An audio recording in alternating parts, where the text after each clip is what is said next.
Welcome everyone, and thanks for joining me for this pay-per-view special.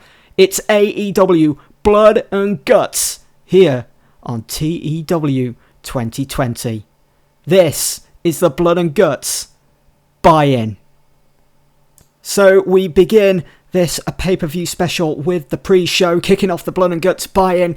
Chris Jericho makes his way to the ring holding his list of suspects that he thinks maybe attacked Sammy Guevara a few weeks ago, which ruled him out of that AEW World Title Eliminator Tournament, seeing Chris Jericho stepping for him, taking on Kenny Omega and coming up short and losing that match. Janela, as we already know, is already crossed off that list. Beside Jericho is Sammy Guevara on his crutches, and Santana and Ortiz follow behind. As Jericho climbs into the ring ahead of this match against Brandon Cutler, he hands his list to Sammy, who just shakes his head when Jericho turns his back. It is a decent pre-show match. Chris Jericho, of course, coming out on top, defeating Brandon Cutler after 9 minutes 23 with a Walls of Jericho. So the story advances a bit more. So we've had Jericho against Joey Janela. Now we've had Brandon Cutler go up against Jericho. And Jericho, the much better performer in this match, as expected, being the veteran that he is. Brandon Cutler with a 29 there. Well, after the match, Chris Jericho waits for Brandon Cutler to get back to his feet after being on the receiving end of a Judas effect. Didn't really anticipate ending by submission with the Walls of Jericho, but anyway, once Cutler is up, Jericho hits another Judas effect. Cutler is out cold, but that doesn't stop Jericho as he then starts hammering away at the head of Brandon Cutler. Jericho calls for his list then off Sammy. He slides it into the ring. Jericho grabs his pen and uses it to split Cutler open on his forehead. Jericho then uses Cutler's blood to strike him off the list. This is what Blood and Guts is all about. Start as you mean to go on, I suppose. The Inner Circle then leave as Jericho has a sly smile plastered across his face. So a bit of a decent start to the Blood and Guts pay-per-view. Well, before we get into the show, we have a quick Blood and Guts opening promo playing, featuring the likes of Jon Moxley, Kenny Omega, Matt and Nick Jackson, who will all team up in that main event, that Blood and Guts match in the steel cage against CM Punk's Culture Shock. Well, pyro hits from the Blood and Guts stage as we hear from JR, Excalibur and Tony Schiavone. It's finally here. It's the bloodiest night on the AEW calendar. This is Blood and Guts. Alongside me, calling all of the action, Excalibur and Schiavone. Yes, welcome everyone for what I'm sure will be a brutal night, especially when it comes to our main event. 2 rings surrounded by steel cage. It's Culture Shock against the Young Bucks, Kenny Omega, and the AEW World Champion, Jon Moxley. And there's been some bad blood as of late between the Hardys and Lance Archer. Tonight it could come to an end as Jeff Hardy takes on the Murderhawk Monster Lance Archer in a last man standing match. And that's not all, because also tonight MJF takes on his former employee Wardlow. If MJF wins, he will enter into renegotiations with Wardlow over a new contract. But if Wardlow wins, he goes it alone as a singles competitor. Plus, Tessa Blanchard makes her in-ring debut here in AEW as she faces the legendary Mickie James. So a hot start then here to AEW Blood and Guts. Let's take one quick look at our match card then. So MJF will take on Wardlow yet again. MJF going over Wardlow in that World Title Eliminator Tournament. Should be interesting to see how that turns out. Tessa Blanchard with her first match here in AEW against Mickie James. I'm looking forward to seeing how this one turns out. The last man standing match between Jeff Hardy and the Murderhawk Monster Lance Archer, and the main one, the big one, the one we're all been waiting for, the Blood and Guts match. It's Culture Shock against the Elite. Fingers crossed it turns out well. Well, anyway, the private party of ACH, Will Hobbs, Isaiah Cassidy and Mark Wen arrive. They head through the crowd, once again surrounded by their security, towards their private box up in the stands. Certainly making their presence known as of late. We're going to keep seeing this private party arriving to the arena and arriving into their private box, which they've paid good money for. So our first official match of the Blood and Guts pay-per-view sees MJF up against Wardlow, his former employee. In about that, how good heat and decent wrestling MJF defeats Wardlow in 10 minutes 40 by pinfall, illegally using the ropes for leverage. MJF going over once again over Wardlow, which means he will now be able to enter into renegotiations with Wardlow over a new contract. Well, we'll soon see about that, because after beating Wardlow, MJF now has the option to enter contract talks with Wardlow. He stands looking at Wardlow in the ring and calls for a mic and says, well, War Dog, here we are. You ready to make some damn good money again? He sticks out his hand for Wardlow to shake. Wardlow is hesitant, but eventually goes to shake his hand, but MJF pulls away and says, screw you, Wardlow. Did you honestly think? And Wardlow steals the mic off him and says, I thought you'd be like this, Max, which is why I decided to get a little insurance policy. Penta El Zero M and Rey Fenix walk out from the entranceway. Pac, MJF's opponent next week on Dynamite in the World Title Eliminator Tournament, slides into the ring and he's stood behind MJF. He spins Max around, hammers him over the head with a solid punch. Wardlow exits the ring as Penta and Fenix pass him by. Death Triangle beat down MJF. Package pile driver, foot stomp combination followed by the Black Arrow from Pac. Death Triangle stand over MJF, heading into that big main event on Dynamite this coming week between Pac and MJF. Who will make the final? We will find out, but there we go. So Death Triangle getting a little involved here with MJF, and Wardlow, well, he certainly has a few friends out and about, doesn't he? Getting those involved. Well, after both Tessa and Mickie James have made their entrance, Toni Storm makes her way out to the commentary table. Well, we're joined by the current AEW Women's Champion, Toni Storm, who clearly has taken interest in Tessa's in-ring debut here tonight. Is that right, Toni? Yeah, you could say so, JR. I'd be a fool not to, as Women's Champion. You stepped into the ring with Tessa before. Yeah, and it didn't work out so well for her after I almost broke her damn neck. I've got to give it to her, though. She has never say die attitude, and who knows, maybe we will see each other again for this somewhere down the road. And the match gets underway, so just match after match here as Tessa Blanchard set to take on Mickie James. This gets a 49 rating for this segment with Toni Storm. So, in about that her good heat, decent wrestling, Tessa Blanchard, of course, goes over Mickie James in 13 minutes 07. And look at that, I think that's our best rating we've had in the women's division so far in this series, getting a 58. Tessa Blanchard with an in-ring performance of 58. Mickie James with a 52. I knew it was going to be quite a decent rating. You've got the veteran of Mickie James, Tessa Blanchard, already an established woman on the roster after signing her contract. Well, Tessa Blanchard celebrates after picking up a big win against veteran Mickie James. Tessa isn't finished though. She looks towards the commentary table where Toni Storm is sat and then hits her buzzsaw on Mickie. Tessa exits the ring and heads to the back, walking past Toni Storm, giving her the cold shoulder in the process. Doesn't even acknowledge her. This angers Storm slightly. So Toni Storm not going to be handed a title opportunity just yet, but she's certainly working her way towards it. It's then announced that on next week's AEW Dynamite, for the first time ever, Cody Rhodes will team up with Orange Cassidy as they take on the team of Kip Sabian and the TNT champion Miro in tag team action. Kip Sabian and Miro are seen backstage watching the monitor, seeing this news for the first time. Kip isn't too happy after he lost to Cody last week in singles action, but Miro, with his TNT title over his shoulder, just nods slightly, accepting it. So I'm anticipating a good match there. Cody Rhodes teaming up with Orange Cassidy. We could even see maybe Cody Rhodes against Orange Cassidy somewhere down the line. We will just have to wait and see. But this one I thought would be quite interesting. Santana and Ortiz are walking backstage. As they round the corner in the corridor, they bump straight into a familiar face in Conan. They're all hugs and smiles. Santana and Ortiz can't believe Conan is here and backstage. Conan goes on to tell them that it's just a flying visit. He was in the area and a few people got word and invited him here backstage. He tells Santana and Ortiz that they are like sons to him and that he is proud of them for how far they have come, but at the same time, He's also a little disappointed that they haven't left their mark yet here in AEW. He asks them bluntly to drop Jericho and his inner circle.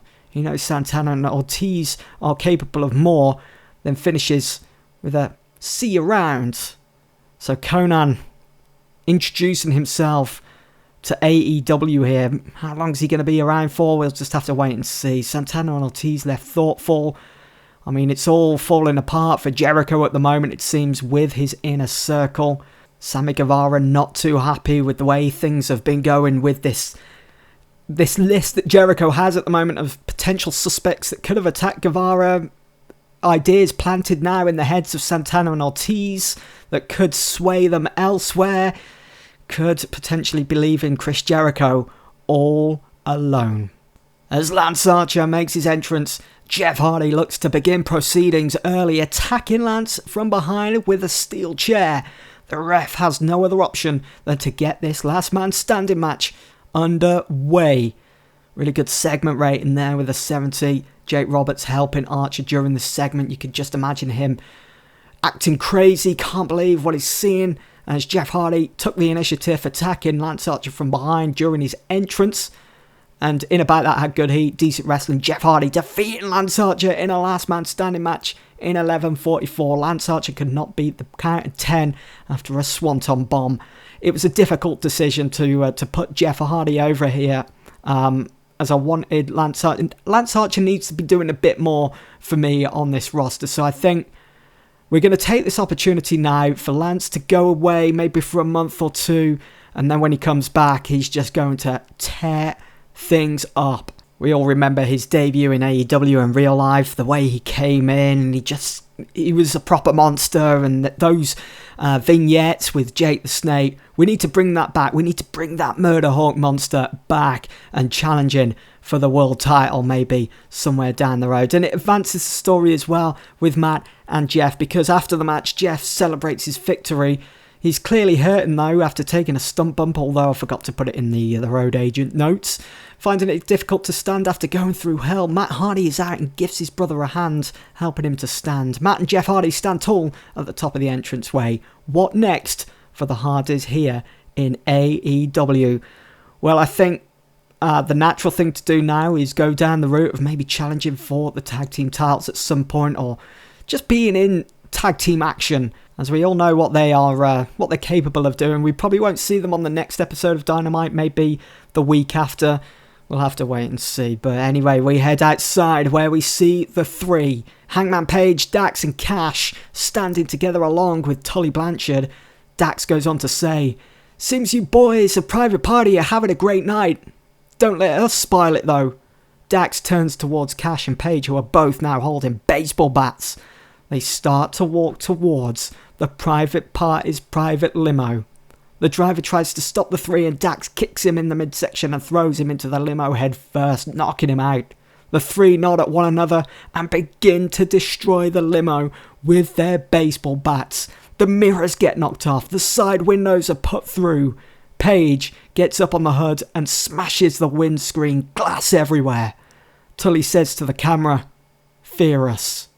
Back in the arena, ACH is livid at what he has just witnessed and sends his security out to stop it. Something tells me it's a little bit too late for that.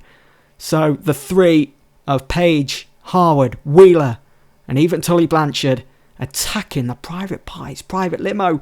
Well, if the three can't get their hands on Private Party because of their security, well, they're going to try different tactics. We turn to JR then at the commentary table, and he goes on to say, "What a wild night it's been so far, but let's discuss what's to come for AEW Dynamite. Next week, the World Title Eliminator Tournament continues. Pac will face MJF for a chance to reach the finals. The following week, we will see the first ever meeting between Kenny Omega and Darby Allin. Chris Jericho will take on Brian Pillman Jr. as he continues his tirade through his list of suspects that may have attacked Sammy Guevara. Plus, there will be qualification matches for not only the men's Double or Nothing Casino ladder match, but for the women's also.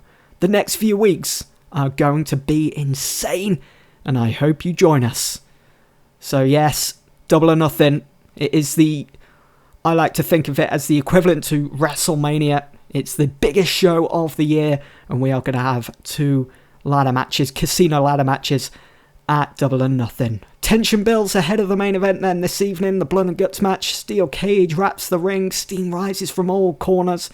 Kenny Omega, Jon Moxley, CM Punk all make their entrances along with their team members, ready to do battle for the first ever Blood and Guts match here in AEW. Oh, I'm looking forward to this one. How is it going to turn out? Culture Shock against the Elite. 4 against 4. Proper cage warfare. Oh, and it's fantastic. In a bout that have fantastic heat and great wrestling. Kenny Omega, Jon Moxley and the Young Bucks defeat Culture Shock, Doc Gallows, Carl Anderson, CM Punk and Brody King in a Cage Wars match in 20 minutes 29 when Kenny Omega submitted Carl Anderson. No one-winged angel there. Although if I had my way, I think the finish would be maybe a one-winged angel off the top of the cage through maybe a table in the ring from Kenny Omega. But we did have Matt and Nick taking stump bumps during this match. You can imagine those two at the top of the cage, maybe putting someone through a table. Jon Moxley shining in this match. What fantastic. It's paid off. What a Blood and Guts match that is. 77, the match getting the crowd buzzing. I mean, it wasn't the strongest of cards, I will admit, but that main event, it's all worth it. I mean, look at everyone putting in those performances apart from Carl Anderson and Doc Gallows, but that's okay. And Kenny Omega did sustain an injury in this match. It was expected someone was going to get injured in this match, but I'm hoping that's not going to be a long-term injury. Hopefully it isn't. With his nose, he might be able to work through it. So I'm just hoping we're looking at a couple of days recovery, but the next segment is the one that I've been looking forward to, the one that's that needed to be done in front of 21,000 fans. Here we go. Kenny Omega, Jon Moxley, Matt and Nick Jackson, the Young Bucks, stand tall after beating Culture Shock in the Blood and Guts match. Mox has his title over his shoulder watching Culture Shock leave up the ramp. Mox has his back turned on Omega and the Bucks. Kenny Omega is just standing there, burning holes into Mox's back, stood in between the Young Bucks. After a moment, Kenny Omega mocks a gun with his fingers and points it at Jon Moxley. Shades of Mox's debut at Double or Nothing back in 2019. When Mox finally turns around, he sees Kenny Omega point the gun at him. Kenny Omega says, "Bang!" and hits him with a V trigger. The Young Bucks are shocked, not expecting that from Kenny, but shrug like it's none of their business. Doc Gallows, Carl Anderson watch on from the entranceway as though they are missing out on something they should be a part of. CM Punk calls for them to exit the stage. Kenny Omega sticks up a too sweet as he stands over Jon Moxley.